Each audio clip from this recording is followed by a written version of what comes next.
ඉඳ හිටවත් මා මතකෙට එන්නේවත් නැතිද සෙවනැල්ල වගේ ළඟින් ඔබේ හිතට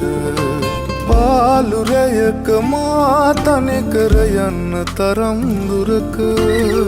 සවියුනේ කවුරුන්දැයි කියන්න හිතවතිය සවියුනේ කවුරුන්දැයි කියන්න හිතවතිය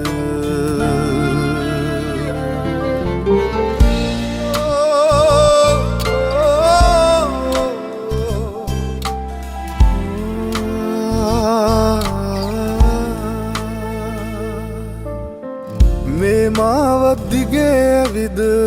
එකතු කරපු මතක තනිව ඇවිදිනා මගේ හිත ඇවිලේ ගිනි ගොඩක